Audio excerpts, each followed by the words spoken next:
예, 윤석열 전 대통령의 사절을 윤 전 대통령의 변호인단이 어제 방문을 했습니다. 서초동 사저에 있는 지하 식당에 방문을 해서 이렇게 사진을 찍고 SNS에 글을 올렸습니다.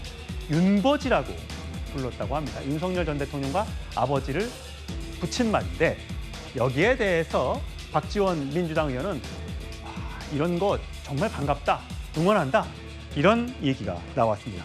자, 먼저 이 화면에 나온 김계리 변호사의 과거 영상부터 함께 보시죠. 저는 14개월 딸아이를 둔 아기 엄마입니다. 아이와 함께 하려고 비워둔 시간을 나누어 이 사건에 뛰어들게 되었습니다. 저는 개몽되었습니다. 최재 감사원장 판결문에도 나와 있다시피 국회는 국회에서 정한 법적인 테두리 안에서 탄핵소추권을 행사한 것이고 그것이 예, 내 손으로 뽑은 나의 첫 대통령 윤버지라고 했습니다. 자, 비캄 앤 스트롱 이것도 해석이 좀 필요할 것 같아요. 예, 최소영 평론가. 네. 어떤 뜻입니까? 침착하고 강하게 예, 뭐 이런 의미죠. 이게 이제 유명한 그 노인과 바다에 나오는 해밍웨이 작품이죠. 예, 근데 이 얘기가 청새치를 잡으러 갈 때 스스로에게 주문처럼 외웠던 그런 이야기입니다. 근데 이게 중요한 게 이게 왜 여기 나왔느냐? 예. 이게 바로 윤석열 대통령이 가장 좋아하는 문구예요. 대통령 되기 직전에 이른바 추윤 갈등 때 그때 정말 최고조로 이 윤 대통령과 그 문재인 정부의 갈등이 있었을 때 이걸 이제 카카오톡 프로필 사진에 올렸단 말이에요. 아, 윤석열 전 대통령의 카카오톡 프로필에 쓰여 있던 글귀가 바로 저겁니다. 비캄 앤 스트롱이다. 그렇죠. 그 다음에 대통령이 되고 나서는 그 다음에 이제 많은 분들 알겠지만 트루먼 대통령이 했던 저거네요. 예, 저거죠. 그 다음에 더 벅스 스탑 히어 모든 책임은 여기서 끝난다라고 이제 한 건 대통령이 되고 나서고 그 전에 윤 대통령이 가장 좋아했던 말 경구 같습니다. 그런데 보십시오. 지금 이 얘기를 왜 꺼냈을까요? 침착하고 강하게. 그때는 추윤 갈등이었고 지금은 탄핵되어서 파면되었습니다. 예. 지금 더더군다나 조기 대선이라는 이 엄청난 이 시국에 저 얘기를 꺼냈다는 것은 윤 대통령의 심경을 간접 대변한 게 아니냐 이런 얘기를 우리가 조금 추론할 수가 있겠죠. 예. 그런 측면에서 신당과 연결지어서 이 부분은 앞으로 김계리 변호사의 단순한 저 그냥 마지막에 있는 그 취임새 같은 게 아니라 어찌 보면 신호일 수도 있겠다는 생각이 들어서 좀 파장이 있을 것 같은 생각이 듭니다. 김진욱 전 대변인, 신당 창당과 관련해서 윤석열 신당과 관련해서 윤석열 어게인 뭐 이런 거 관련해서 윤석열 전 대통령 측에서는 그 사실 아니다.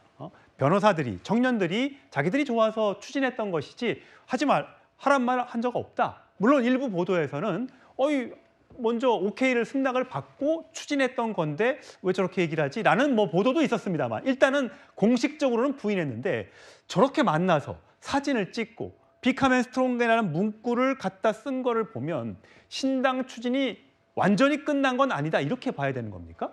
계속 진행형이다, ING 상태에 있다 이렇게 봐야 될 것 같습니다. 지금 김계리 변호사가 저 사진을 올린 게 어제잖아요. 예.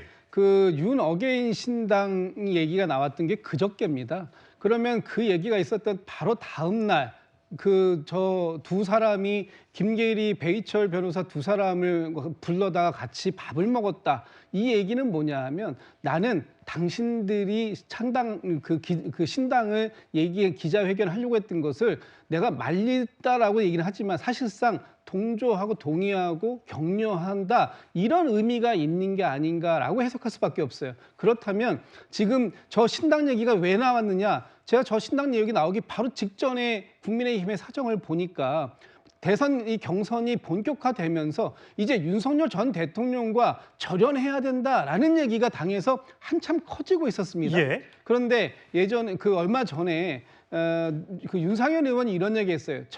절연보다 무서운 게 분열이다 이런 얘기를 했습니다. 예. 그 얘기는 윤석열 전 대통령과 절연한다고 한다면 윤석열 대통령은 얼마든지 나가서 신당을 창당할 수 있고 분열을 할 준비가 되어 있다. 그러니 선택해라. 윤석열 전 대통령과 함께 갈 것인가 아니면 따로 갈 것인가 이제 그 몫은 국민의힘 안에 있다 이런 얘기를 경고 메시지 준 거거든요. 그 경고 메시지를 처리하고 바로 다음 날 그 경고 메시지를 준 장본인 두 사람을 불러다가 밥을 먹었다. 여전히 이것은 유효한 언제든지 다시 꺼낼 수 있는 카드다라는 부분을 강조한 것이다. 저는 그렇게 해석됩니다. 예, 이준석 개혁신당 의원은 뭐 이렇게 생각을 하더군요.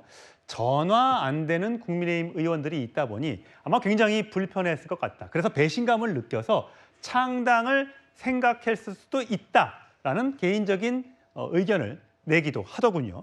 자, 김계리 변호사. 어쨌든 이번 탄핵 국면 또 헌법재판소의 탄핵 심판 과정에서 굉장히 화제가 되는, 아까도 잠시 보셨지만 계몽됐다라는 발언에 이어서 최근에 한 전한길 강사의 유튜브에 나와서 헌법재판소 파면 결정 당시 웃음을 지었는데 그 뜻이 무엇이냐라는 질문에 이렇게 답했습니다. 그 문영배 대행부도 입장을 하는데 그 자신의 감정을 숨기는데 되게 능숙하지 못한 분 같아요. 되게 기분 좋게 들어오시는 거예요. 선고를 쭉 들으면서 아, 이 헌법재판소가 헌법과 법이 섰구나. 미쳤구나라고 생각이 들었고 그래서 눈물도 안 나더라고요. 콧물도 안 나고 기침도 안 났어요. 그래서 저는 그 구구를 우 쪽으로 치우쳤다 이렇게 보지 않고 극히 우수하다. 오, 네, 그렇게 생각합니다. 극히 우수하다. 말 되는데요? 스스로 알고 스스로 깨친 자들이다. 오, 극히 그만 예, 성추인 부장 예, 어떻게 들으셨어요? 저분은 계몽된 게 아니라 흑화된 것 같네요. 그러니까 김계리 변호사입니까? 법조인이고 지금 모르긴 몰라도 저분 제가 봤을 땐 정치의 꿈이 있으신 것 같거든요. 예. 정치의 꿈이 있고 법조인인 분이 헌법재판소의 판결에 대해서 미쳤구나라는 단어를 했다는 거, 저는 국민들이 이거 기억해야 된다고 생각합니다. 혹시나 저 사람이 정치를 하겠다고 나왔을 때 저 사람은 대한민국의 헌법소에 의지가 전혀 없다는 것을 지금 저렇게 극렬하게 드러내고 있는 상황이라면 예, 저 웃음을 보고 해석을 한 거예요. 그렇죠. 저 웃음을 미쳤다고 생각해서 어이없어서 웃었다라는 거잖아요. 그런데 저런 사람에게 공적인 임무를 맡겨도 되겠습니까? 저는 이거 두고두고 나중에 후회하게 될 영상이다, 후회하게 될 답변이다라고 생각합니다. 대한민국의 정치인이라면은 뭐 대통령까지 꿈을 꾼다면은 절대적으로 헌법소에 대한 의지를 보여야 됨에도 불구하고 심지어 윤석열 대통령이 임명했던 헌법재판관조차도 그리고 국민의힘이 추천한 헌법재판관조차도 만장일치로 파면 결정을 내린 판결문에 대해서 어이없다, 미쳤다 이런 말을 하는 사람이 어떻게 공무 담임을 맡을 수 있겠습니까? 그렇기 때문에 저는 김계리 변호사가 지금은 뭔가 극우 쪽에 뭐 극히 우수한지 모르겠습니다. 저는 극히 우습다는 말씀을 드리고 싶은데 그쪽에 심취해가지고 저런 발언들을 쏟아내겠지만 나중에 정말 자신이 정치를 하고 싶을 때 저 발언들에 대해서 땅을 치고 후회하게 될 거라고 좀 말씀드리고 싶습니다. 예,